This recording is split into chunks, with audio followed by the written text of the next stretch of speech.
Welcome to the T4TCS podcast and YouTube channel. Please take a moment to like, subscribe, and provide your feedback in terms of ideas and topics that you believe are related to T4TCS. We would like to take the time to let our viewers and listeners know that the information discussed here is not to be interpreted as a clinical approach to trauma and psychology. T4TCS was designed to provide insightful information on topics related to post-traumatic growth, finding solutions to somatic healing through a mind and body connection that works for you.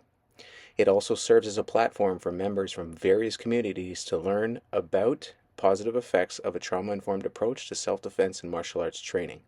And now, take the time to enjoy the show.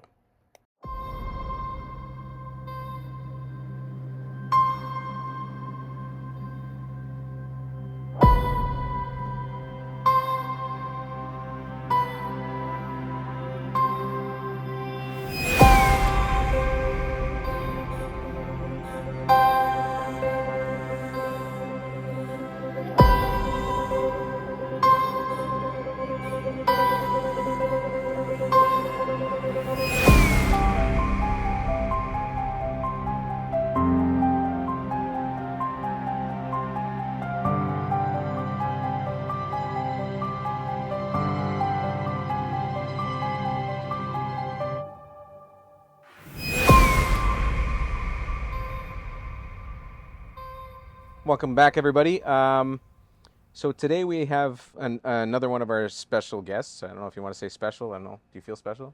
He's special. Depends how you mean. Actually, he's a friend of mine. Him and I, Rob and I met about a year ago, actually, this week. Yeah. We did applied suicide intervention skills training together in Kingston, and we've been in touch ever since.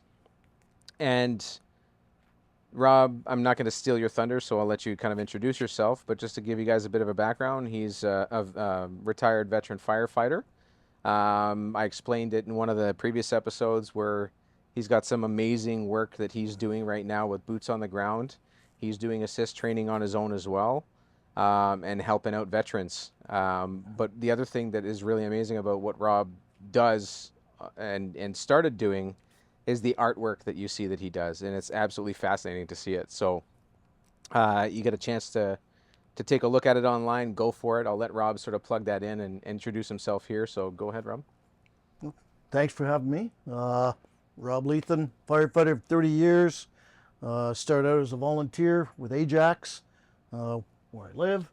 Got hired by a full-time department up in York Region. 27 years in, so 2019, life was falling apart. My marriage was on the rocks. I was not a nice person to live with. Talked to my wife, said, yeah, you know what, I think I maybe need some help. Reached out to get help and was eventually diagnosed with severe PTSD, severe major depressive disorder, a few other little things thrown in for shits and giggles, like borderline OCD and stuff like that.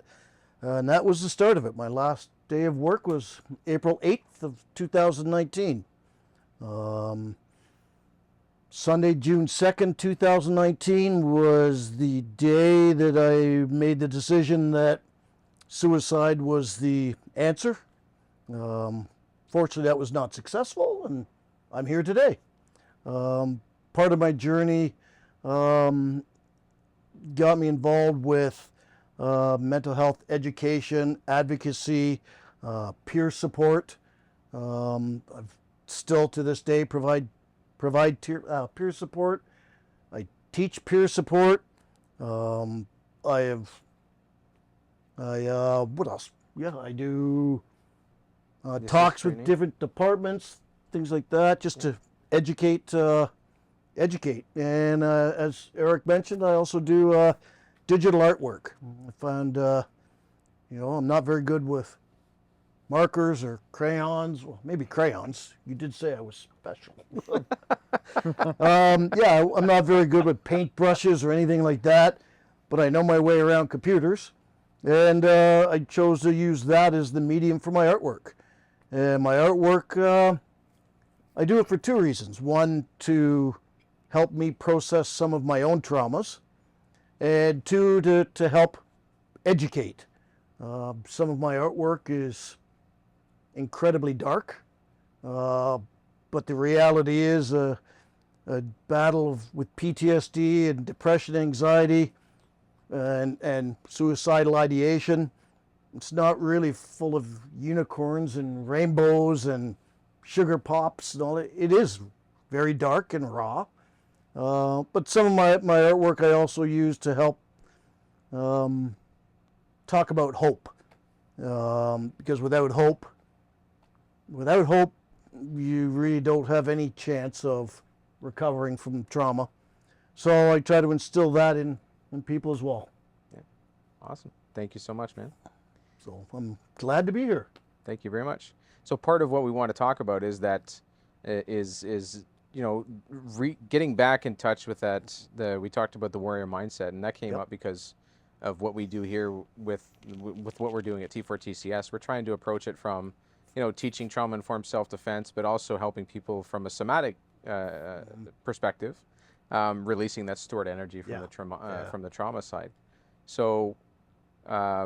And then we're also looking at restoring that sense of agency, but then that artistic expression that's there, right? Yeah. A couple of episodes ago, we finished off talking about how we dealt, what we did for self-care. Yeah. One of the things I think Jacob said that he likes to, he's a photographer, right? He's the Yeah. brains behind all the digital stuff that we're doing right now, actually.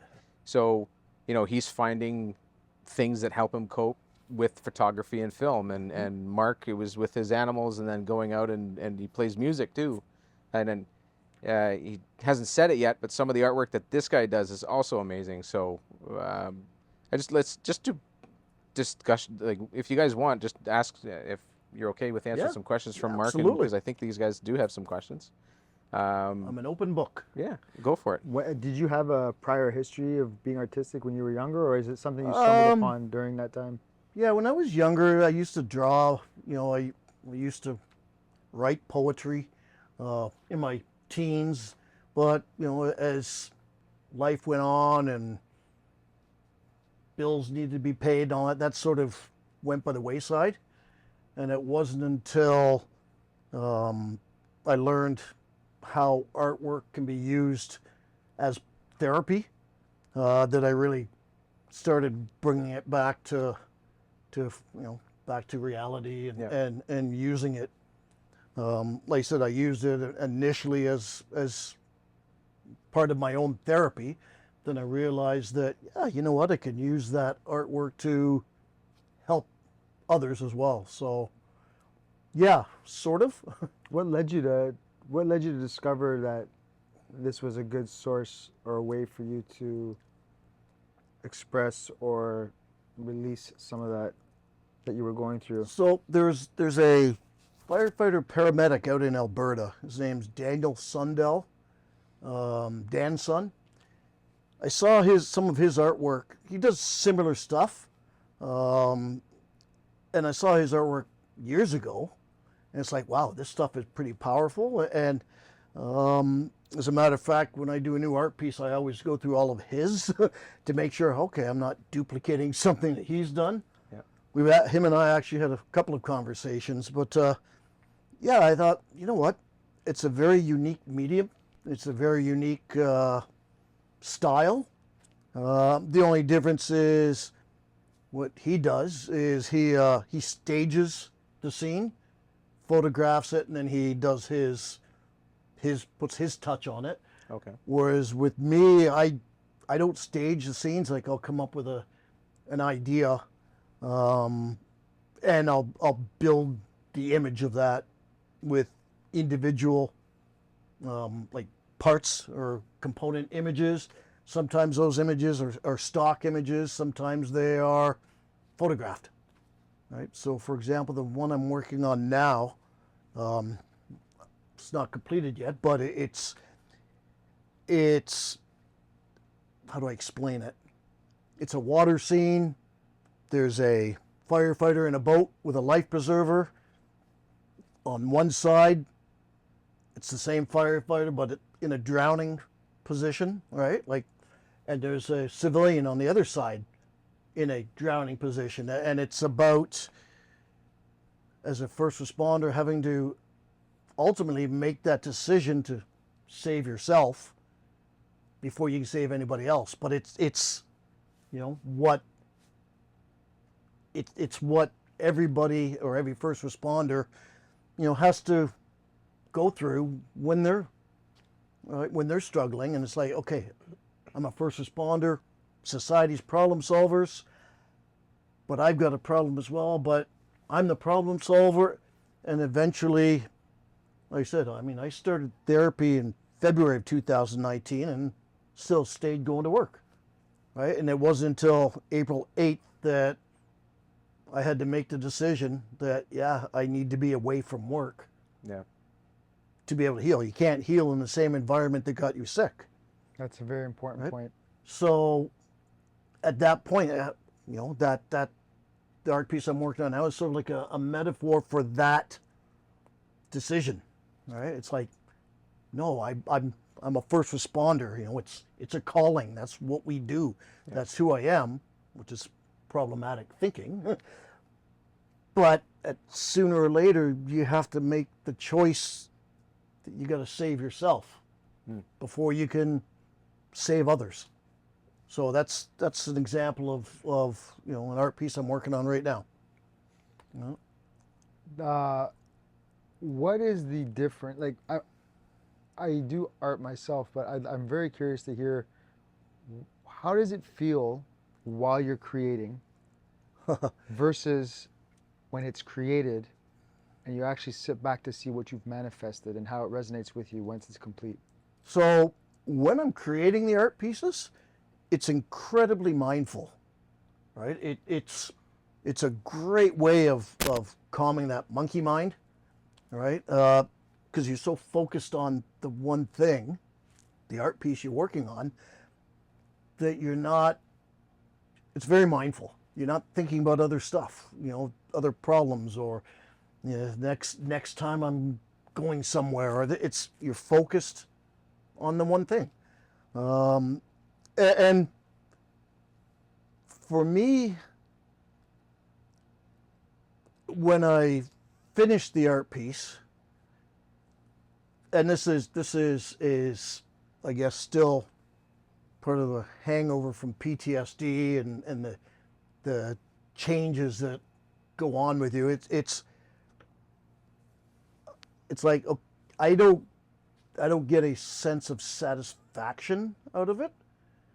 You know, Really? it's similar to, you know, you go to a emergency and you save somebody's life, and the media's there, and, oh yeah, you're the hero. Oh no, I was just doing my job, right? It's not about me. So when I do an art piece, it's, unless that art piece is specifically dealing with one of my problematic calls, when I do that, then yeah, I get a little bit of, I guess, relief. You know, it allows me to take those memories, and instead of keeping them up here, having them live up here, they live in this art piece now, right? Which is really good. It's very therapeutic. When I do other art pieces that aren't specifically about my problematic calls or my traumas, it's like, okay, I've done an art piece. It conveys this concept. Okay, what can I do next? Right. So there are a couple that I've done that I'm really, I can say, proud of, because, I mean, I'm really happy with those. There's certain ones that do really resonate with me, that I got a good feeling from when I completed it. So hopefully that answers your question. Yeah, no, it does. I'm just really like what you said, how you don't want it to be inside anymore, Yeah. inside your mind. And so Yep. actually releasing it onto that painting, it's like, it's still there Yep. and it can be looked at, but it doesn't live rent free anymore. Yeah, It's that's right. It's a release. Yeah. I think that's really huge. And you mentioned while you were speaking that some of the pieces you made, some of them were about personal Yep. things that happened. Yep. So that being said, I'm imagining some of your work is not having to do with things that you've gone through. When you started, was it mainly about your memory? And if so, how did it start to transition away from that and become something else? The very first art piece I did, I called it Firefighter Jenga. And you all remember the Jenga game with the Yep. blocks, and Yeah, it's yeah. like a tower. And I did that as a way to just try to illustrate what my life felt like at the time. As a matter of fact, when I got contacted by the intake person for the clinic where I was going for therapy, I actually said that. I said, yeah, I feel like my life is like one of those Jenga games, you know, just you're pulling out blocks and you never know when it's all going to come crumbling down. So I did an image of a Jenga game, and on each block there's different words that represent, you know, fire service and things like that, you know, like line of duty death or cancer or VSA, MVC, Yeah. just things like that. And so that was the first one. And then I realized, wow, this allows me to another medium or medium to express, right? The one thing that is nice about artwork and with psychological trauma, sometimes it's difficult to describe things put into words. Yeah. I mean, there was a point in early on in my journey where I had a hard time even just constructing a sentence, putting the words together to speak a sentence. So if you're asking me, okay, well, how are you feeling? And I couldn't even describe it, right? Artwork is another way. You know, they always say that, you know, a picture is worth 1,000 words. Yep. Oh yeah. Sometimes it's easier to describe how you're feeling or what you're thinking in an image than it is to try to put them into words. I'm fascinated actually right now because so we have, you know, when you talk about what you're talking about with respect to the way that your art is, and don't cut yourself short because you say some of them you're not always proud of. Your stuff that I look at is just it's captivating and it's powerful, for me. Yeah. That's the way I see it. But one of the other episodes when Jacob was talking about using photography, one of the things that you were talking about was trying to find the positive and Yes. for the good picture, Yep. right? So I'm just curious now because of these two different contrasts. You know, now we're in the mind, right? Yeah. And then you're talking about getting those things out so that it doesn't occupy the space anymore. So you're free of it. Yeah. But now you're looking at it from a lens of wanting to find the positive in the darkness and you know away from the noise, right? So Yeah. hearing what he's saying now, like I'm curious to know what your thoughts are now, like in terms of like from your side of things in the photography world. How and if you have questions for him for that too, because I'm just yeah, really curious to. So actually I do because you said a lot of your art is kind of dark. Yep. And the reason why I always look for beauty, because I find that my mind is my worst enemy. Yeah. And Yeah. if I start falling into dark ideas, even if they're most Yeah. beautiful, captivating ideas, it kind of seeps through the rest of my life. At least in my Okay. case, Yeah. where I just start looking at everything in a negative way. So it could be like, oh, I don't think I'm gonna get this job, or like I'm not gonna. It just kind Yeah. of affects me almost like a virus. Slowly Okay. starts seeping in. So, for example, I have a ton of beautiful ideas because, especially with technology these days, I started using image generators. Yep. And now you can create any image without even cameras. Yeah. Yeah. So I have tons of very, very dark ideas, which I write them down.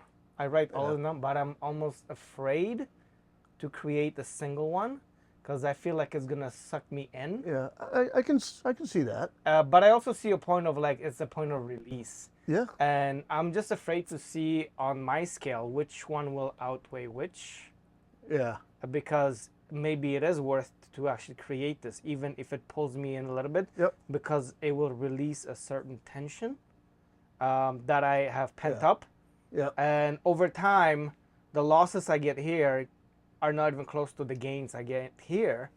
And it's very therapeutic. But for some reason, I always been afraid Yeah. to kind of even try, because I don't know what the outcome is going to be. And I know my mind. Yeah. My mind gravitates toward negative thoughts We're human. That's what we're immediately. That's why, programmed to do. yeah, that's why when I go out, when I have to like deload because there's some really bad shit happening, Yeah. I look for the opposite. Yeah. Yep. And I like to look at the beauty, because this is me kind of trying to program my mind to view everything in a positive way. And I find that through images, Yep. it does help me, and my mind kind of catches on. It's almost like an old lawnmower. You go, Yeah. vroom, and goes vroom, and dies, and then vroom, and then finally catches on and works. This is the kind of idea that I'm searching for. But now that you're like we had this conversation, I'm thinking maybe I should try. Well, you know what? The other, I guess, thought process that drives a lot of my artwork as well is my reasons for doing it. We talk about stigma, right? And Yeah. especially around suicide. It's so let me relate a story. I had one art piece I did. It was called Face to Face. It's a picture of a firefighter dancing with the Grim Reaper, and it's simple. It's like Yeah, if I this saw- is I this saw is that one, your yeah. dance partner, make sure you lead. That's all it was, and that one was going to be displayed in an online gallery, and then the organization that was going to display it gets back to me and says, well, you know, the board thinks it's a little dark. Can you create something a little less dark? And my exact words were this. I said, one, I do the artwork for me, number one. Number two, for struggling first responders. I'm not going to sugarcoat it. The reason why, and this is what really drives me nuts. The stigma around suicide is so strong that people don't want to talk about it. Yep. And you know what?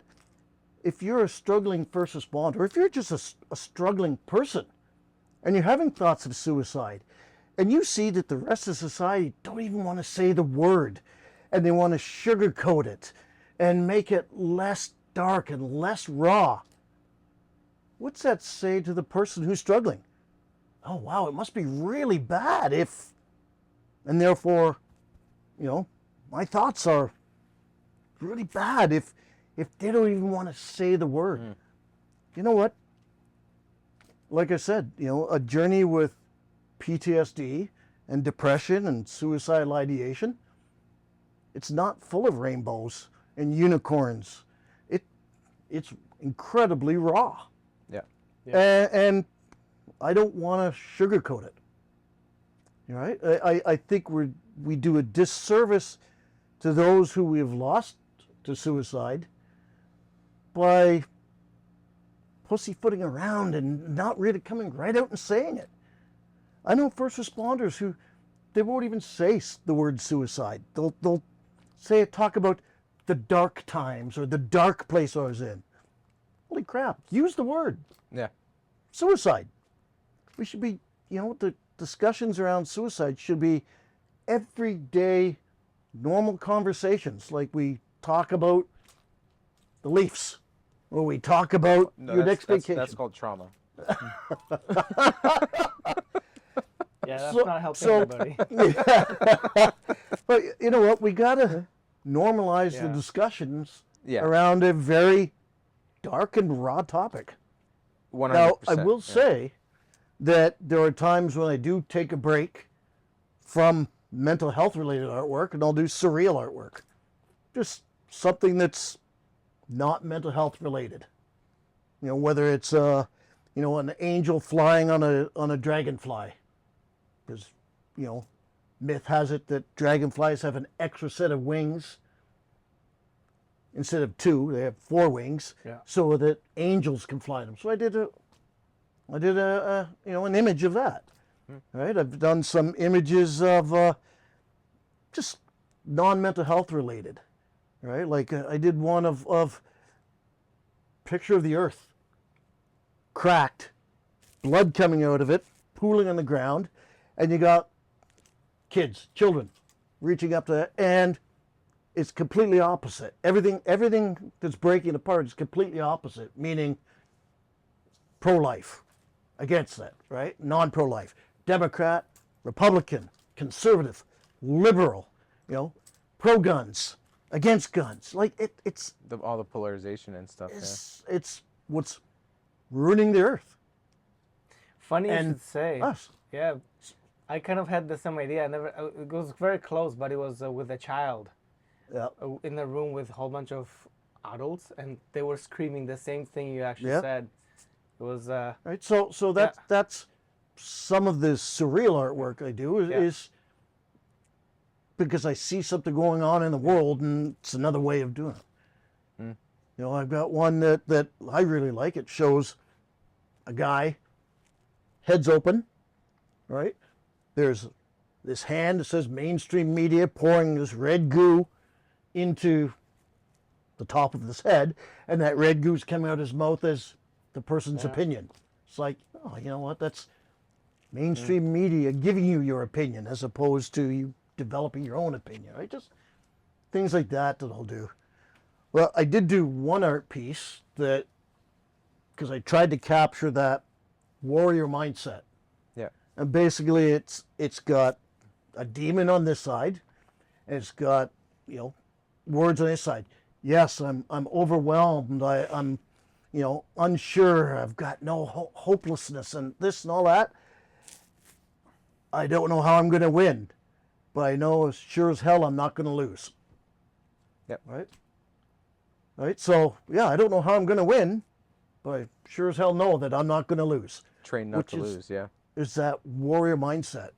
But that's, and on that topic, I want to segue into something too, is that whether we're first responders, volunteers, even when we talk about training in the martial arts side of things, if you're going into competition, combatives and stuff like that, you train for a certain, you train with the end in mind, right? You begin with the end in mind, and that mindset gets cultivated, whether you're actually in the combative role or you're in a first responder role. That warrior mindset is instilled in you. And yes, there's some parts that we all understand where there's going to be grief, there's going to be loss, but you don't train nearly as much for that. No, you train for the win. For the win, for the save, like for the rescue, for the win, to gain ground, whatever it is, whatever the role is, you're training for the end in mind, and your end goal is to come out on top. Yep. We don't, and like you said about the suicide, the stigma and stuff, we don't talk about the negative enough. We stress inoculate to win, and that is an incredibly important thing to talk about, is not just the suicide part, but the mental health aspect of it, the trauma. Yeah. Because we want to, sometimes I think we overuse the approach of always think positive, right? And what I mean, and I'm not saying it's bad, right? We need to find the positive in the things so that we can be solutions-based individuals, because that's what we are. But when somebody's grieving or going through a traumatic incident, if we're constantly drowning that person's thoughts with, well, you got to find the positive in this, you got to find the positive in this, then we're conditioning a person to think, all right, well then there's not going to be any positive, and therefore all of the negative has got to be bad. And then we get into that darker times where if there's too much bad, but they didn't know how to learn, they didn't learn and teach themselves actually how to grieve and go through the bad stuff. It's compartmentalized, and then that cup kind of gets overflowed. So that's where I kind of want to go with this, is that we don't talk about it enough, right? We train in martial arts, we train for the win. Right? Yeah, you know what? And considering it's September. Firefighters, Yeah. you train rescue. Yeah. Search, you know what? rescue, cops, they're there to help. Paramedics, same thing. September 11th, all Yes. the firefighters that were going up the towers, 3,000 people. they were over going up the 3,000. towers to put the fire out. Yeah. And rescue people. They weren't thinking, okay, we may not come out of it. They were going up to rescue people and put the fire out. That's it. Right. But They're then looking at the win. Yeah. Right? And then even when we walk away from what we see as a win, we don't think about all the losses right away. Yeah. That's the stuff that kind of the how would I put it? The fragments that start to creep up and, Yep. and start to invade your space Yeah. later, right? So awesome points on that too. And when you talked about, we got to have a balance of the dark and the light. But we talk about that in the somatic side of things, right? Is that Yep. we have to sometimes embrace the uncomfortable Yeah. to get past and then crack that open and get that brighter stuff and that more positive stuff to come in, right? So that's just my take on everything that has happened so absolutely. far. I mean, crawling through a burning building is not comfortable. No. Not comfortable at all, right? But you're not focusing on the uncomfortableness at that time. You're accepting it because you know what the goal is that you're working towards. Yeah. Right? When you're faced with a situation like that, I'm sure over time your perception and your mindset changes, but you speak about objective, right? Yep. This is the objective, and I'm trained to do this, and that's all there is, and I'm going to do it. How much of that, I know it's beneficial as a job and as the role that you play, but how much of that suppresses your humanity, and then how do you digest that and regulate that after the moment is done and you've done the job, and now the job is over and the human's there to witness and register what happened? So it's a complex interplay of a whole bunch of things. Ego gets in the way. Ego is, it will drive you to do things you never thought you could, but it also gets in the way, right? For example, the more you crawl through burning buildings and come out the other side, no problem. It's like, yeah, you start getting complacent, right? When that's what leads a lot of first responders to the problems they have is we'll experience things, and instead of processing them after the fact, we bury it and move on. The example I give is, if you go to a VSA infant, so a vital signs absent infant, we walk in, it's a horrific scene, right? You've got you're feeling what the parents are feeling, but you bury that so that you can do your job, right? If you allowed yourself to be a human and feel what the parents are feeling, you wouldn't be able to do your job. So we bury those emotions to do the job. The problem with a lot of first responders is they leave them buried. They never really process them. And the problem is after 10 years, 20 years, you can only bury emotions for so long before they decide to come out. Right? Which is exactly what happened with me. Right? 3 of my 5 problematic calls happened in the first 3 years of my career, 30 years ago. But never really processed those traumas. Right? Also, the culture was different back then too. It's like, suck it up, buttercup. If that call bothers you, maybe this isn't the job for you. Fortunately, it's changed, right? But yeah, we bury our emotions and continue on with the job. Plus, ego gets in the way. Hey, we're firefighters, we're cops, we're paramedics, we're corrections officers, we're society's problem solvers. Were you a firefighter before you were a father? Yes. What was the difference when you had children to be responsible for? Did it affect the objective job role? Was there more of the hesitation or No. did you feel somewhat guilty? for that? I can tell you what I did feel guilty is the way I treated my family and the things I said before I was diagnosed. Yeah. Like I said, my marriage was on the rocks until we found out when I finally got diagnosed. It was like, okay, it's not a marriage issue. It's not a marriage problem. It's me. I'm the problem. Yeah. But for a decade and a half before that, like you said, I wasn't. There are things I wish I could take back that I said. You can't. You can't unsay some things. Yeah. So I never felt guilty about being a firefighter. All right, with my kids, it was like, no, my kids looked up to me, right? And at that stage of my career in my life, it's like, yeah, I'm doing something that's important. Yeah. Meaningful too. Yeah, I'm not working to make some shareholders richer. I'm working for. There's something to be said for Preservation of life. service. Yeah. Service to others. Right? And like I said, I tell people even then, I'd be willing to risk my life in situations that were marginally in my favor if it meant saving a life. So I never felt guilty about that. I mean, worst case scenario, if I happen to get killed, well, yeah, my family's going to suffer from that. But that's not going to stop me from doing the job. All right. Yeah. That's something that's sort of in your DNA. Like it's in it's in the cut of your cloth. It's not it's hard to explain even.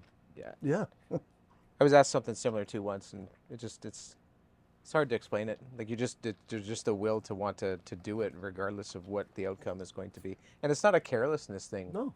Right? It's not because I don't care, and not because you don't care about your own life or you're being reckless. It's just something.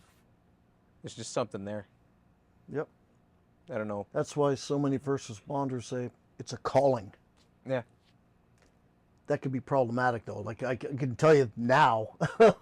Yeah. I can see all the pitfalls of beliefs and thinking like that now.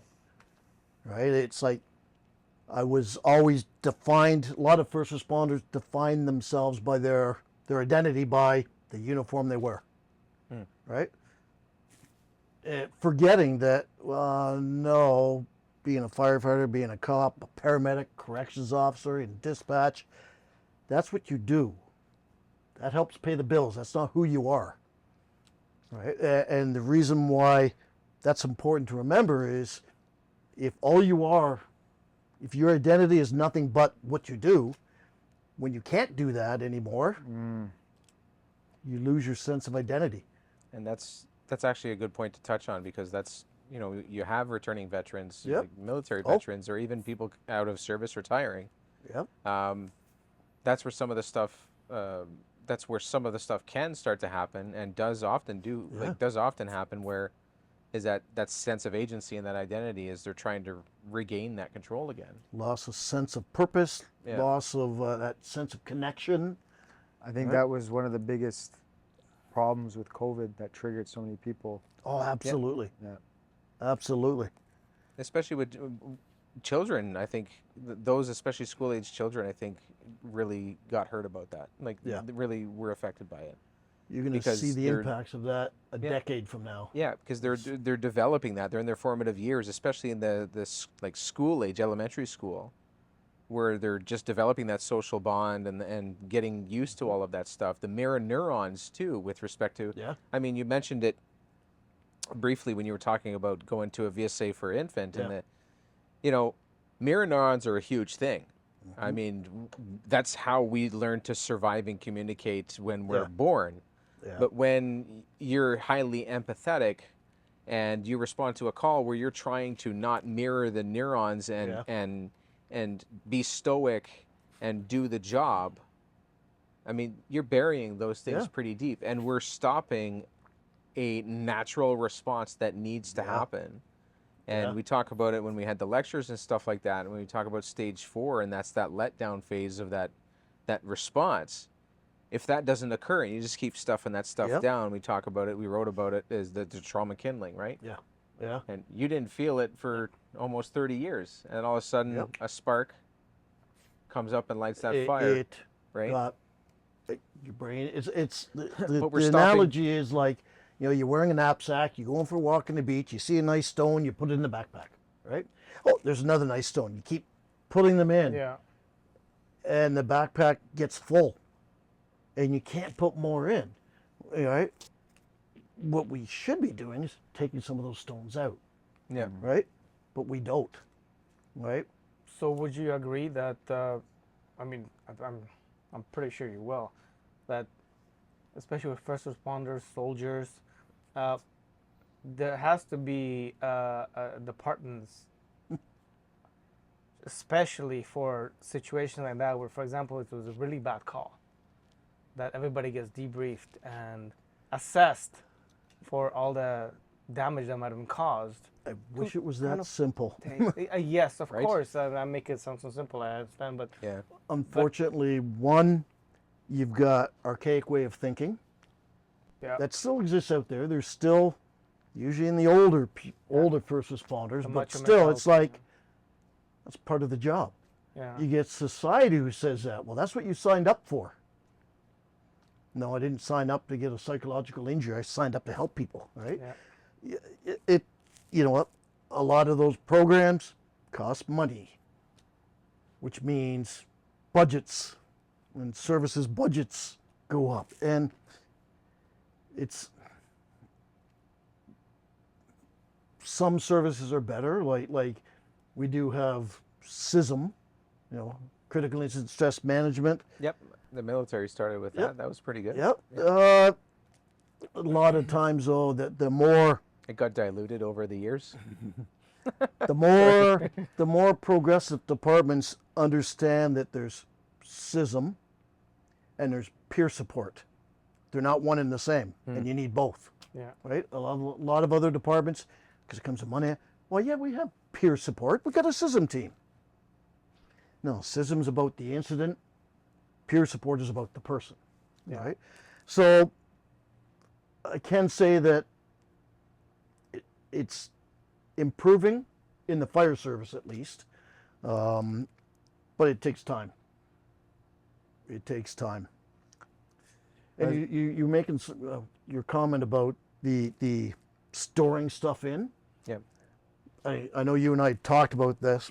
Part of my We spent almost a whole week talking about books and stuff. I think we were the only ones that put books on that wall. So. yeah. One of my approaches to my own recovery was, I say it's very cerebral.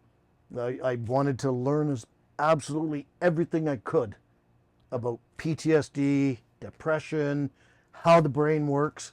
I even said to my therapist, I said, I want to know as much about PTSD and depression as you do, or more, right? So I read tons and tons of books, and the three books that really stood out for me was The Body Keeps the Score, Yeah, Yep. I'm almost done that. It's great. Waking the Tiger by Peter Levine, Yep. and Polyvagal Theory. And when I read through those two books, like the Waking the Tiger and The Body Keeps the Score, it explains so much. Yeah.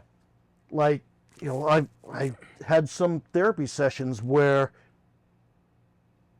we finished dealing with the particular call, and I'm literally shaking. And Peter Levine talks about that. Yeah, in his and book, it's yeah. like when you start learning about trauma and how it is stored in the body, and that shaking is a normal reaction. You see it in the animal world all the time, Yeah. right? That the problem that humans do is when you have a psychological trauma, that it's a process. And if you follow through that process, everything's fine afterwards. But as humans, we don't allow that process to go all the way through. Right? How much of that stifling of the process do you equate to people stopping it because their inability to face it, or they stop it because they're programmed that they should ignore it? Yes, and yes. There's I mean, I'll let you answer the question, but yeah, that's an awesome question. Yeah, I mean, I think there's part of it is society, from the standpoint that somebody goes through a traumatic incident and society goes, "Oh, that must have really affected you." It's almost like their society's programming you to not to experience the worst part of it, as opposed to letting the trauma, letting it go through the entire process.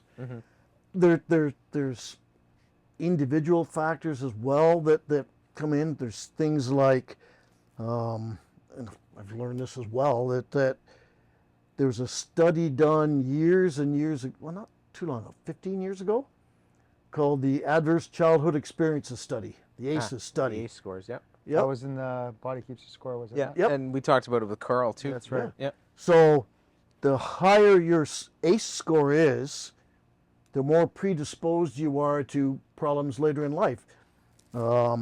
Things like, substance abuse, PTSD, depression, and that also is indicative of how well or how resilient you are to the stress that you're exposed to. In my case, I believe my ACE score was 7 or 8 out of 10. Wow. Right, and I know I have friends, I've networked a lot, that where their ACE scores, I can know with this one person. Where could you get that done? I have a chart you can fill out. Yeah, it's. Yeah, I'd be it's curious to see what mine is. yeah, it's. The funny thing is, you look at a lot of first responders. They've had troubled childhoods, and it's. Is that part of the reason why you feel like now they need to Yeah. be someone else's hero? Yeah. But there's also something different too. Like so, you have an ACE score, you have that, and yeah, there's a large majority of people that get into it, and it just it could be that very much could be why they're getting into it. But then there's also the training, right? When we talk about the win and the goal going to the objective, the drilling and the training that you do.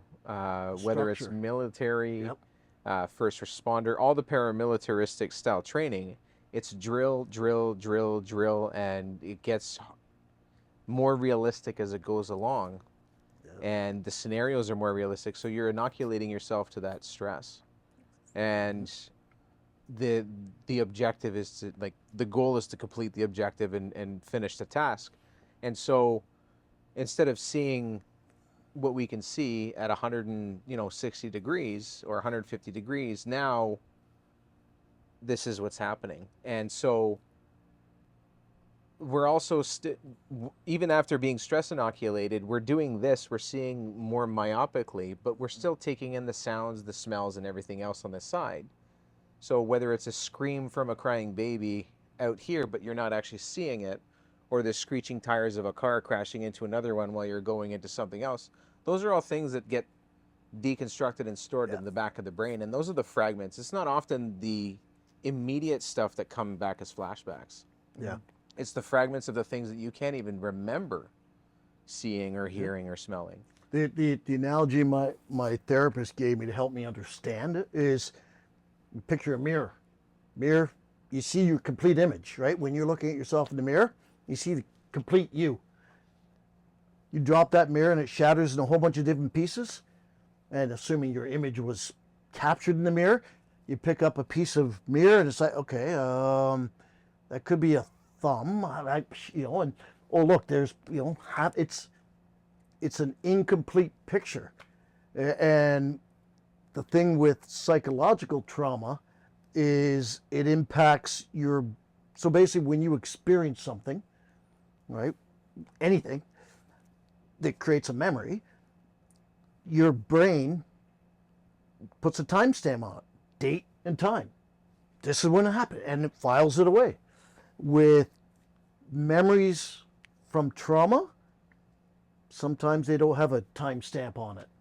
So when that memory comes back, your brain goes, is that in the past or is this happening right now? And that's what a flashback is like. And processing Wow. the trauma helps get timestamps on those fragmented memories so that your brain can then file them away. I have this weird, and this is, I've never spoken a word of this to anyone, but I feel like I need to do it now. I'm listening to how you guys are explaining this, but I have this thing that happens to me every once in a while. It's like deja vu, but it's not. So something at work will happen, something somewhere will happen, and I'm telling you, I've experienced it before. However, the way it's happening in real time is not the same as my memory of how it was supposed to happen or did happen. There's lots I don't know how to explain it. So if I can recommend an awesome book, a really good one, maybe one of your next ones, Dr. Mark Wallen, It Didn't Start With You. And he goes into events like that people are experiencing it, and that actually ties into the epigenetics and the generational trauma. Yep. So that imprint in your DNA, and again, I mentioned it in the last episode, but this stuff is actual researched science stuff. Yep. So I'm not sounding too cosmic, but that imprint in the DNA is carried on from generations. And that might not Intergenerational even be trauma. a memory from you. It could be from something else. Yeah. And you just have a fragment, or maybe you heard somebody talk about it, but this is just manifestation. Because it's almost like when I was in a point in my life where I was like 0 to 60 with rage, and I would get violent. Yeah. Not necessarily towards people, but I would have to destroy something. Yeah. That was my release. And I would have certain trigger things, like if I'm being serious with somebody and they're smirking or they're laughing, Yeah. that's it. I fucking lose it. Yeah. Um, Well, you know what? That comes down to what's the name of the? I'm trying to think the name of this therapist, well known. He has a list of like 25 different things that are like triggers for people, not psychological triggers from a traumatic incident, but things like if you're feeling like you're not being listened to, or if you feel like if you feel like you're being belittled, or if you feel like you're not being respected. All those things are potential triggers for you. 100%. And in this particular case, I know for me it was like, if I'm being serious with you and you laugh at it, Yeah. that is like, for me, that is a declaration of war. Like, But see, you take me as a joke. the other thing. What made you think that you could take me as a joke? So here's the other thing, though. Yeah. That you when you broaden your perspective a bit, maybe that person who was sort of laughing at what you said is uncomfortable, and they use humor as their coping So strategy. funny you say that. So this was the dynamic of my wife and I when we started dating. Oh. So she was a type of person where she was bullied. Yeah. She was bullied a lot, and she was, she had a lot of issues with that. And I was the type of kid where I grew up with older parents. Yep. All my brothers and sisters already moved out. I grew up with older parents, and there was a sense of I was loved by, like I knew they cared about me. Yeah. But there was a very big disconnect because they were so much older, Yeah. and their world that they lived in and the world that I was living in were not compatible, nor did Yeah. they comprehend. So I felt very much on my own, so to speak, right? But anyway, I was always wanting to make sure, because I was the youngest of 10, I want to make sure I made my mark on, like, I mattered too on this totem pole. Yeah. You know what I mean? And when I didn't get my respect, I took it. Yeah. So Yeah. when me and her would have an argument, my thing was like, I need to address what I'm feeling or say what I think. Yeah. And she didn't know how to deal with a confrontation. So she would laugh or she would smirk. Oh, that would just make you even. And then her triggering me Yeah. would then have me trigger her fear. Feeling like she's being bullied. Yeah, because Yeah. then I would like, And it used to be bad when we first did it. Like I would throw shit. Like I Yeah. would pick up a coffee table and just throw it because I had to. Yeah. And then I would be like, I don't understand what's going on. And you know, there was this for a minute. There was like, we both knew we didn't mean it, but Yeah. we both didn't understand that we were doing that to each other. And it took a lot of work. But the thing is, the somatic healing for me was when we first started dating. I was in between training, Yep. and then I started training again regularly.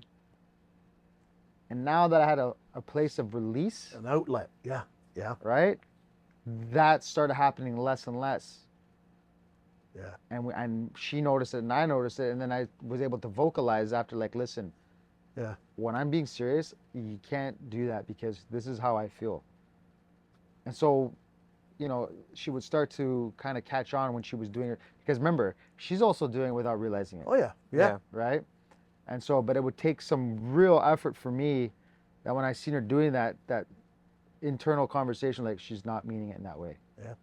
You know what? It's the one thing I can say with my own experience is that my wife and I also did a course called COPE, couples. I heard of that one. Yeah. Yeah, couples overcoming PTSD, right? And it's for couples where one of the person has an operational stress injury like PTSD.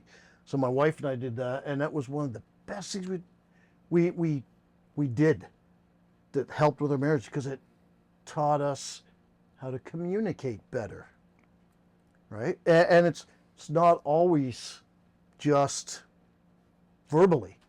Like a lot of times, if my wife is really good at realizing when I'm off, and there would just be times where I'm not even aware I'm off, or maybe, you know, I've got a little bit of bite in my answers or all that, and she'll just come over and it's that somatic thing.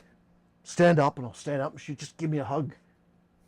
Just that physical somatic experience of just the hug is enough to communicate, you know, like to help me calm down, to Yeah. right? It's I did something similar, and I heard of COPE at Yeah. this time, just before my wife and I were getting married, and I was traveling a ton.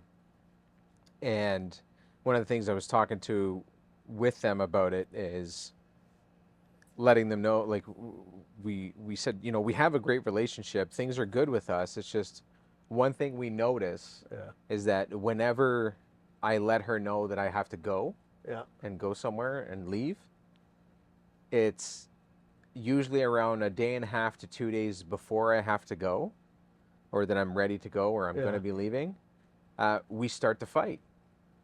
And I asked, I said, what's going on? Because it used to be where we were really close and it's, you know, we're good to go. But in the last couple of years, it's been, okay, I got to go. This is, you know, I'm going to be gone for this long. And then, and we'd fight. And he says, that is part of the defense mechanism that has been built up with respect. And he's like, how long does this happen? I said, it's just in the past couple of years, but how long have you been doing this? I said, I don't know, about 3-4 years now. And he goes, this is now the defense. Is that she, you, whatever's going on between the two of you, you're trying to make it easier for you to leave. Oh, wow. oh yeah, It's a coping thing. Right? Yeah. Because if you leave angry, then it's just easier for you to slam the door and Yeah. go, right? yeah. It's So I was like, holy crap. yeah. Like, this stuff, whether you want it to or not, and if you don't realize those things and you don't understand what's happening, it will effectively destroy a relationship. It's amazing how our behaviors are driven by our subconscious and things like that. Like just those unaware of discussions that go on in your head and your inner dialogue and just like you know what, here's a perfect example of just from my own journey with that is I used to do my grocery shops first thing in the morning. Very first thing in the morning. And I would always, the story in my head was always, well, yeah, get it done. That still gives me the rest of the day. The reality is, subconsciously, Less people. that was an avoidance strategy that Less my people. subconscious was using. Didn't do well around people. Well, 8 in the morning, there's a lot less people in the grocery store. Makes sense. Right? Things like I would always get to places early. Early, like really early. And it wasn't until I realized eventually what was driving me to do that. And that was when I could get to places early, I could scope it out. Being able to scope it out gave me that sense of safety that I needed. So the reason why I was going places early was so that and the dialogue, the story was always, We call it recon. no, the story I was saying to myself was, well, you know what? My time is valuable. I don't want people wasting my time. I got to respect their time too, so I'll get there early. Yeah. Justify it. Yeah. Yeah, about an hour and a half early sometimes is I have a traumatic experience that still affects me to this day, and it's a little quirk and it's funny. Doesn't matter where I drive to, I have to have the GPS showing, even if I know where I'm going. Yeah, me too. yeah. Same thing. And the reason for that is, Really? the reason for that is, when I was about 13, 14 years old, I've only never known one grandfather. They were all passed before I was born, but I had one grandfather, and I remember him visiting me when I was very young, maybe my youngest daughter's age. He was great to be around. And then he had a stroke, and every summer, after he had that stroke, every summer we would drive to Rhode Island, or East Providence, and then we'd go to Fall River, Massachusetts. That's where my wife did her final thing, is Newport, Rhode Island. Oh yeah? Yeah. I got a lot of family there.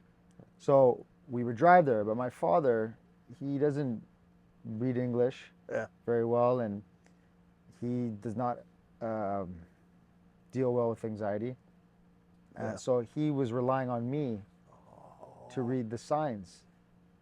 And, to a young kid who has no license, and there's like 401 east-west and like this coming up. So you don't know if it's like, is this sign mean this, or does it mean it's coming up? Like, and, had I not had the pressure put on me, I probably would have made sense of it better.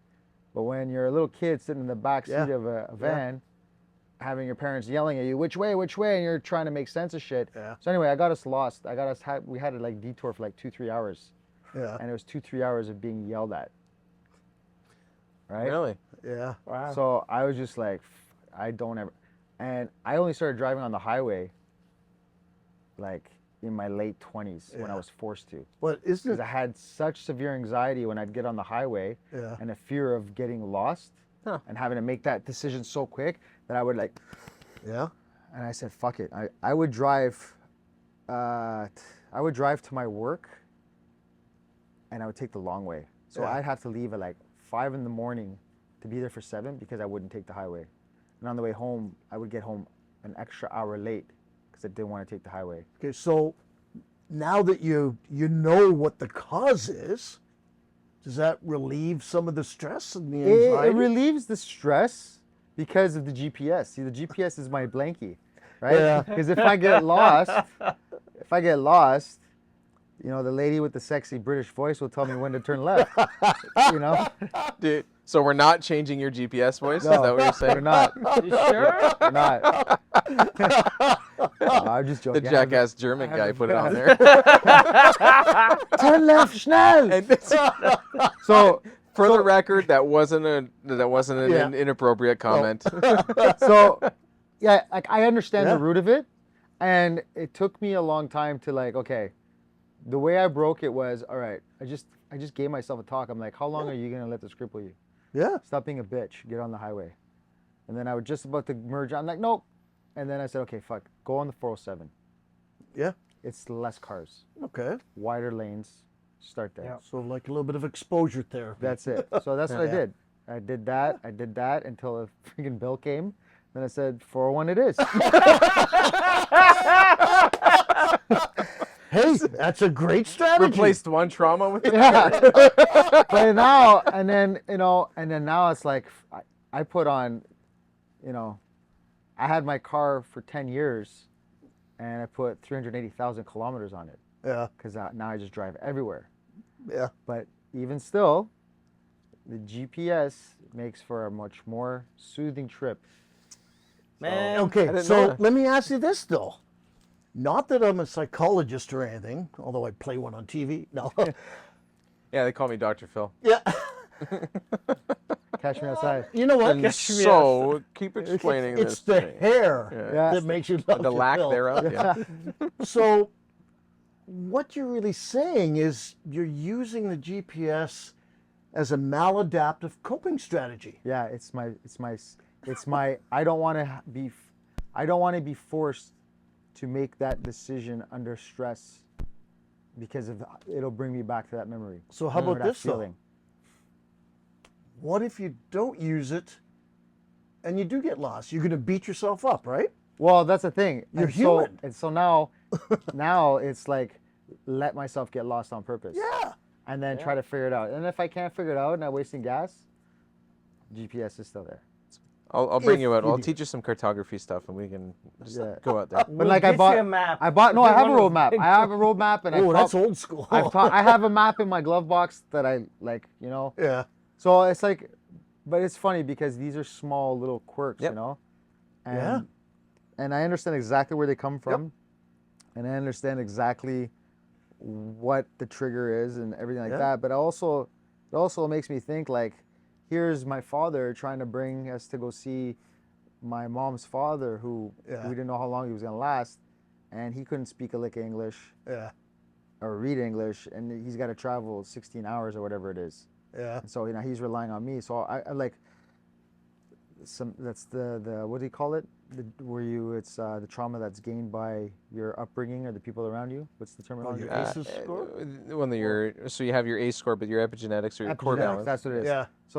Yeah. So now, at some point of it, it's like I understand how it's affected me, Yeah. which now makes me think about how I act around my kids, how it could be passed on Yeah. to them, but also lets me understand who my father was a little bit too, and what kind of stuff like he was dealing with, and it kind of in one way, like I know I got traumatized by that experience, but I Yeah. kind of sympathize with him a little bit too, and I kind of see like even though he was going through that, he was Yeah. just trying to make it. So Now that you understand it, yeah. But a big can part you of sort of step outside and look and laugh at your? Oh, I laugh about it all the time. That's great. So honey, I'm gonna get gas. Nearest gas. I know where it is. It's just it has to be on. See, but now that you can make fun of yourself, Yeah. that But that it- says a lot about that's part of the whole breaking the chain and the whole epigenetic code, right? Is that like I don't talk about it very much, but my biological father, hey man, I hated the guy. And then a it. couple There's years one ago, for your ACE score. Keep going. oh, it was. We could do an entire biography on this, and I'm sure many other people can too. But a couple years ago, found out that he wasn't doing well. He was found almost non-responsive in his apartment. I haven't seen the guy. Man, I went to look for him when I decided that I was going to go and join the military and stuff. I was 20. It was first year of my wife and I being together because stuff was bugging me. Anyway, saw him. That was the first time I saw him since I was like 5 or 6. And everything I heard was true. I saw it. And then I basically left the ball in his court. Anyways, to me, it was like, I did my thing. I reintroduced myself into that guy's life, and it's up to you now. Right? But then I found out that he was found unresponsive and he was possibly going to die and all this. And for some reason, like, I hated the dude. But why was I feeling the way I was feeling? I wanted to cry like every 5 seconds. I was like, what the fuck is wrong with me? Still, Right? yeah. Nothing's wrong with you. You're human. Right, nothing. Yeah. But it was knowing about what I know now. It's like we have to, in order to break that chain, now I understand all of the things that despite the fact that a lot of the stuff that he did was not right, there's some other driving factors behind the reasoning behind his decisions. Yeah. And so part of that can give me the opportunity to forgive him, in the sense that I can kind of say, like what Dr. Wolin said, it didn't start with you, right? Yeah. Or like Robin Williams' character did in Good Will Hunting, it's Yeah. not your fault. But I still don't know the whole story. Do I want to go and start interviewing him to find out exactly what happened in his childhood and in his life? I don't really think I want to dig up I that. don't even think that you should be the person that should do that. Would it be great for me in the healing process? Sure, but I would also incur a lot of Yeah, stuff 100%. there. That's what I mean. But the point is that knowing about some of the things that had triggered us and how those things, like the causes, now allow us to kind of forgive ourselves and others, and understand and be more empathetic towards their decision making, what they were going through in the past. My kids are like that. My kids and I are like this now. Yeah. But there was a period of time when, well, now where I'm thinking, holy shit, I'm part of their ACEs score, right?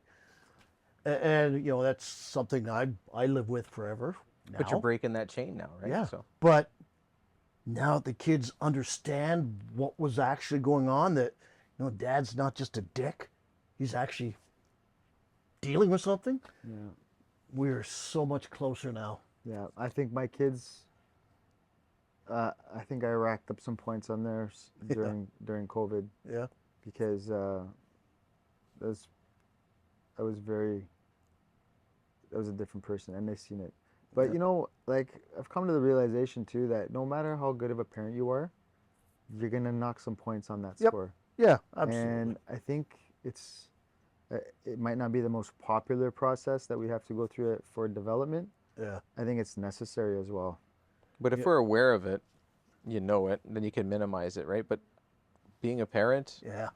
doesn't come with a rule book, No. No. right? You And know what? you were going to say something earlier about the map. I'm curious about what you were going to say there, Jacob. Oh no, because I was like, Is it as "Oh, good as that? I have or- the same thing," and I was like, "No, it sees accidents, so he would reroute." You know what? I can relate one story that melted my heart with my daughter. Before she was working where she is now, she was working part-time at Sport Check in St. Catharines.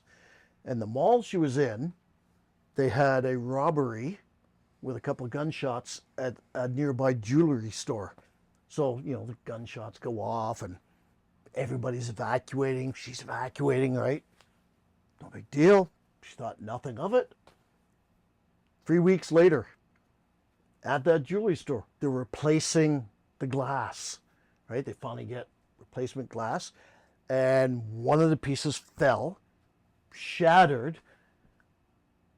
She phoned me that night, said, "You know what, Dad? As soon as I heard that glass, it sounded just like 3 weeks ago. My heart was going through," and she said, "I understand a little bit more about what you've been going through." And it's like, oh my God. Yeah. My heart melted when, like, that right there said, okay, she understands a little more now. Maybe help get rid of a little bit of that guilt now, but Yeah. yeah. And what about people that have traumatic experiences in their life that their mind actually blocks it for them? Yep. And so they're aware something happened, but no matter how hard they try to recall it, it's like Yep. there's a block there. So there's There's a few things. There's Dissociation is one of I was them. just about to say that. Yeah. Like for me, my one problematic call, there's parts of it I can't remember. Like, And is that the psyche, like, just creating defense mechanisms? yeah, Because, to protect itself. I mean, when I was, but then it could be stored and you're not knowing what's Oh, stored and why. it's stored there, guaranteed. Your brain records everything that's going on, Wow. everything, all the time. That's All right. But Peter Levine in Waking the Tiger, actually a lot of his books, because he's the pioneer in actually the observation of animal behavior during stress. Yeah. And he talks about that in the fawning responses Yep. and stuff like that with respect to extreme events and that dissociative. I used to dissociate a lot. Right. I can remember one therapy session we're doing EMDR, which is a type of therapy modality with bilateral stimulation of the brain, either using fobs that vibrate or follow it using your eyes to follow a finger. But I remember we were processing this one call, and remember I talked earlier about ego? It was always, yeah, you know what? If it's getting too difficult for you, you can stop it. I'm going to keep going. I'm going to keep going until my brain says, nope. And then I dissociate. And next thing I'm aware, my therapist going, Rob. And then when I'm finally back, she sort of yelled at me saying, So dissociate is, can you explain what the physical effects are of it? so it's on a spectrum, Okay. right? There's actually a dissociative identity disorder. So if you remember 5-6 years ago, there was a Toronto firefighter with a group of firefighters down in the States going skiing, and then he just disappeared.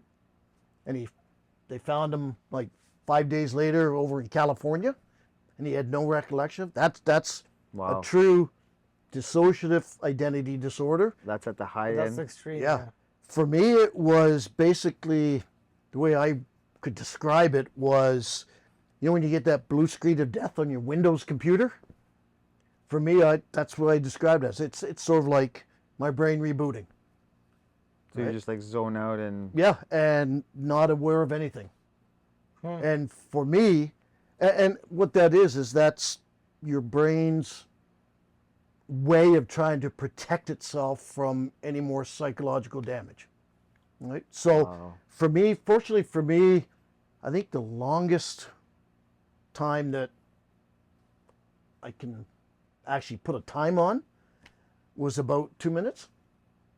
A lot of times for me, it was more just like a reboot of the brain, right?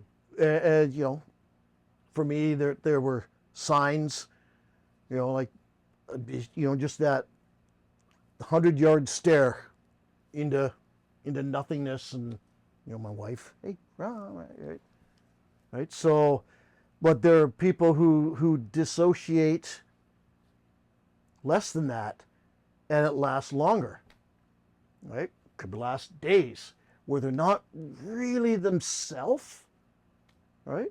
But they're going on with life, and right. So, yeah, for me, that's when I dissociate. That's how it would go. And did your spouse learn to pick up on those things? My wife, she's more, well, one of the things that I chose to do as well is, as I was learning everything I could, I would teach her as well, just so she would understand. 100%. I think that's the best way to do it. Absolutely. Well, I had her going through therapy as well, right? Just because vicarious trauma and all that. But she's at the point now where she knows, usually before I do, when I'm a little off, or when I've been triggered by something, she's aware of it a lot more. That goes back quicker. to the body language, recognizing the Yep. body language. Yeah, mirror neurons are Yeah. so, they're so crucial, right? Like that, Yeah. animals use it. That's how they communicate. That's how we learn to communicate as an infant. And so when what you book- don't get that response, Sorry, I didn't mean to interrupt. What book is it that speaks about what you're? so most of the books on trauma, like on the list that I have on the website, will talk a little bit about mirror neurons. Specifically about so they all do cover that. Yeah, they'll cover it too. Yeah, because they're trying to look at, we're looking at all of the, like mirror neurons, they'll talk about that with respect to childhood neglect, right? In terms of that side of that, I'm going to say childhood neglect again, but there's another term that I'm looking for and I can't remember what it is, but it's just not having the right kind of care from the perceived caregiver when the time is required, right? So Like the baby tons who of- cries and doesn't get picked up. yeah, so like that being abandoned, like a sense of abandonment, right? So when we learn as parents to understand that the tone of the cry and the way the cry is from our kids, on that's a hunger that we kind of in tune to, that's they're hungry, They got a dirty diaper. They're tired, so we're going to help them out there, right? Or that's just a little bit of a whine, and we're going to let that one go a little bit, right? They'll deal with that one. So when the mirror neurons aren't there, though, when they're really in distress, then you could tack that onto the ACE score, Yeah. Oh. right? Because in an event that it was perceived to be traumatic to that person or in distress, if we're not communicating that empathetic behavior and we're not there to comfort them and help them go through those 4 stages of response, then that's going to be buried, but then they're also going to associate that with abandonment. And then that's just going to start carrying on and carrying over. And then also later on saying, well, okay, nobody was there for me before, so now I'm going to do it myself. So now that guess what helps starts to take over? Ego. When we talk about the ego, right? Yep. Nobody was there for me. This is what I had to do. That was me. What did you have to do at 13 years old when you were trying to figure all that stuff out, right? And now, because of the distress that happened there, you know, Here you go. Here's a good example. it's there. When I was 14, my mother unexpectedly died. Right? I was never close with my father, but at that point in my life, as a 14-year-old, I'm hanging around with the wrong people and, you know, was going down the wrong road. But when my mother died, I said to myself, holy crap, I got to get control of my life. And it was at that point that I'm going to say I started to become a control freak. And then I get into the fire service, okay? And you fit in because the standard is pretty Yep. high, right? And I worked my way up through ranks to a captain where I'm the one who's in control of the crew, and then to a platoon chief level where I'm the one who's in control of everybody on duty. Right? All that from an event that happened when I was 14. Right? Wow. Because during those, you know, was it 3 years to 18, your formative years of development, that was a significant event for me that helped, I guess, or instilled in me a certain characteristic or personality trait that became problematic for me. I'm wondering how much youth today have these traumatic things that happen to them without them really registering with the amount of divorce rates Yeah. and single parents. And You know what? When people think about trauma, they either think about physical trauma, broken leg, you know, Yep. pulled muscle, or they think about, you know, psychological trauma from the standpoint of, oh yeah, soldiers, first responders, but they don't look at other things that are Emotional. trauma, Yep. right?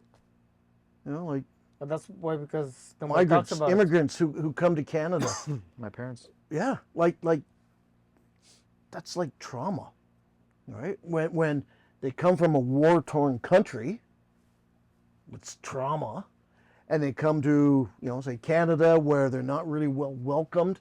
That's just even more trauma, right? So it's not just like what I try to say when I'm giving talks is when it comes to trauma, it's not about what happened to you. It's about how your body reacted to what happened to you. Yeah.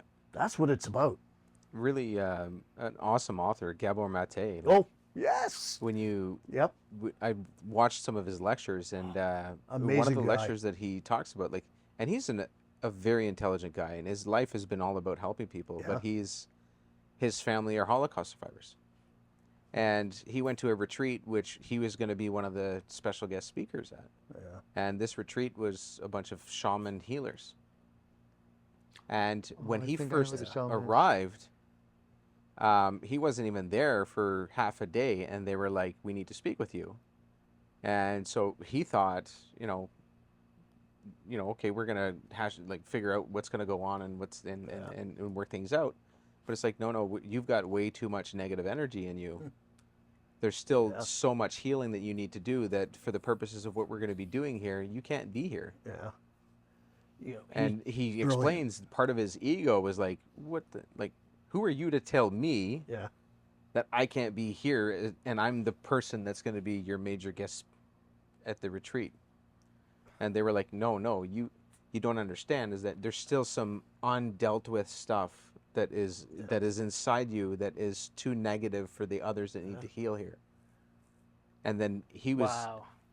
years into his journey, and then that forced him to look inside again and figure out, I need to deal with this stuff. So He's an expert in addictions. yeah, The one thing that I remember watching him, and he said, you know what? Nobody wakes up one day and says, yep, today I think I'm going to become a drug addict. Yeah. Right? No, it's addictions are always, the foundation of addictions is always trauma. most things, most negative adaptations and stuff like that are a trauma. A lot of positive ones, but it's we're starting to talk about it more now. Yeah. But we haven't even scratched the surface on what how impactful and how positively impactful we can be if we just normalize the conversation. Just like you just said, we don't talk about it. Just don't talk about suicide. Why not? And Because we got to get, suicide was actually like, when was it? The 70s or 80s? If they called it attempted suicide or committed suicide, because if you actually survived, you could actually be charged. It was illegal to do it. Right? So that's why language matters now. where like, would that not affect somebody? Right? Kind of like what he was mentioning too, is that if somebody can't even say the word suicide to me and I have suicide ideations, The world just got more lonelier. Yeah. exactly. And then now when am I going to be like a whole thing? The whole point of being able to do assist is to engage in the conversation and actually let the person know I'm there for you. Right? And that's building that trust. But it's like that with our kids. We're raising our kids. I want my daughter to be able to, no matter what happens, good, bad, ugly, I still want to be able to have the conversation, because the moment that stops, that's when the rest of the problems are going to happen. Right? Then we're going to look at people exploiting the vulnerability of, hey, my dad doesn't want to talk to me anymore. My parents don't want to talk to me. Hey, I can give you the world, right? The guy who rolls up with the BMW convertible with the rings on his fingers and says, I can give you everything that you need. And then he starts to pimp them out, right? Like, that's the stuff that happens. And that's what's going on right now with gangs, drugs, terrorist organizations, groups that are coming over here. They're exploiting vulnerabilities online and getting people out there. Why? Because we're just too afraid to have a conversation. That's why I do what I do. I'm open about everything. I'm open. I've probably talked about 98% of my entire journey publicly. You know, I will mention my problematic calls, but not in as much detail. Right? I will talk about my suicide attempts. My therapist, my wife, and I are the only ones who know what the thought process was on that day. Right? Nobody else does. They don't need to know that. No. Right? So, yeah, there's being open, being vulnerable and authentic is a superpower. And it takes courage. And that brings us Absolutely. back And that's to why, you know what? the warrior You mentality. showed it this evening when you said, oh, I've never told anybody this, but I've had this.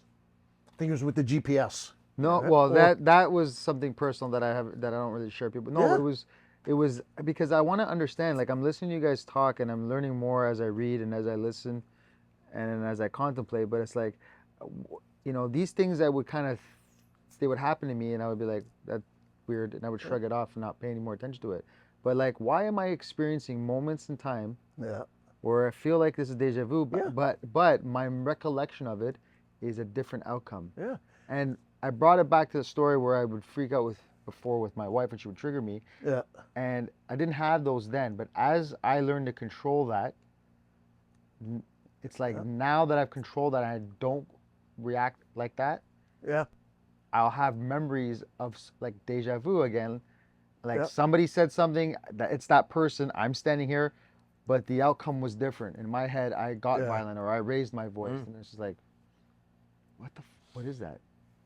You know. And so it's like I now I experience these things, but I want to understand what are the functions of it and why is it happening. Yeah, you know what? One of the things I did with all of my symptoms, and if you look at the DSM-5, which is like it's the Diagnostic Diagnostic Statistical Manual of Mental Disorders and all that.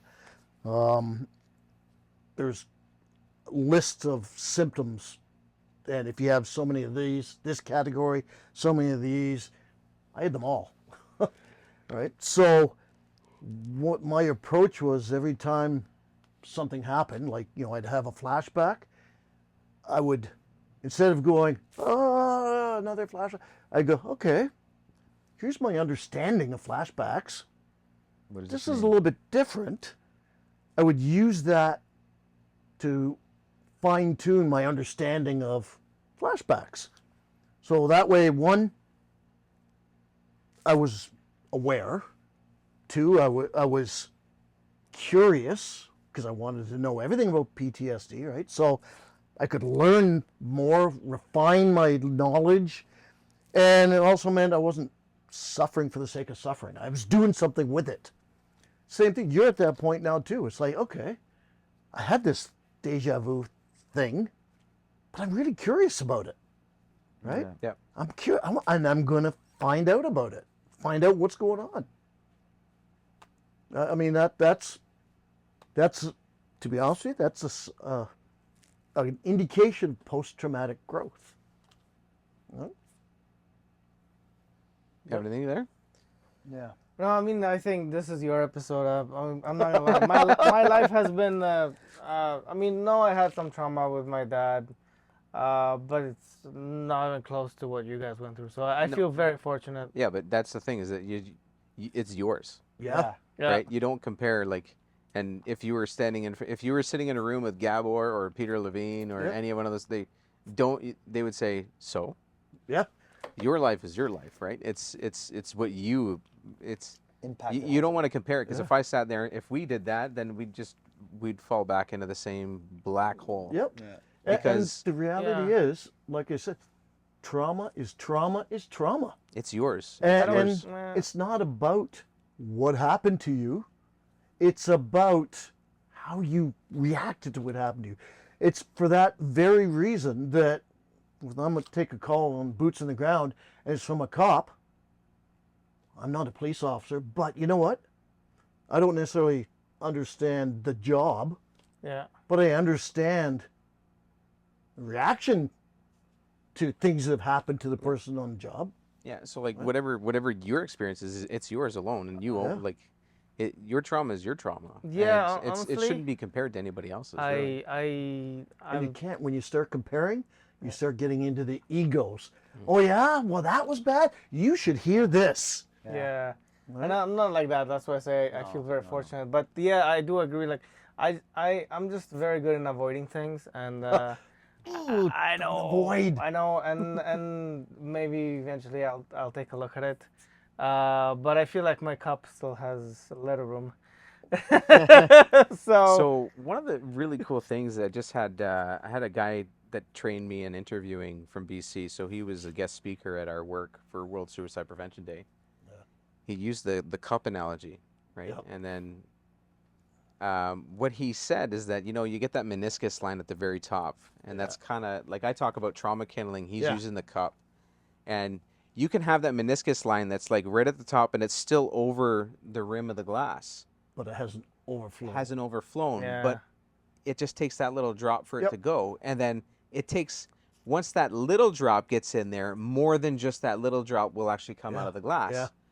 But then he also said, okay, we got to get that glass a little bit empty. But then what also is sitting there is that rumination. And what he did is, the analogy is you put a little bit of dye in that glass.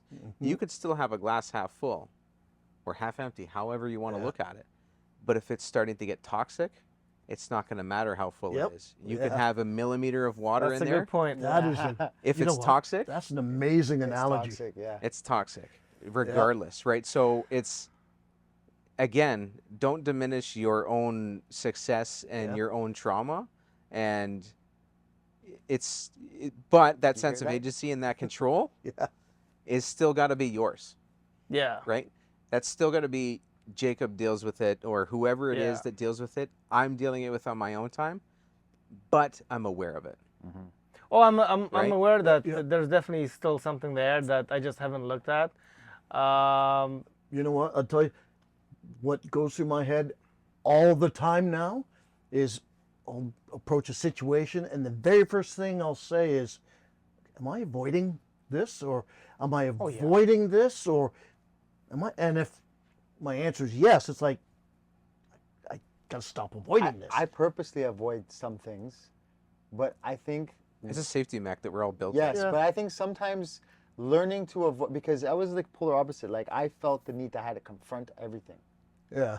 and not everything was needed for me to confront. Yeah. Because sometimes the things I was confronting had nothing to do with me, but Yeah. I felt Yeah.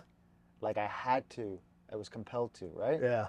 And then, and then it's like, okay, I'm avoiding this person, or I'm going to avoid this situation because Yeah.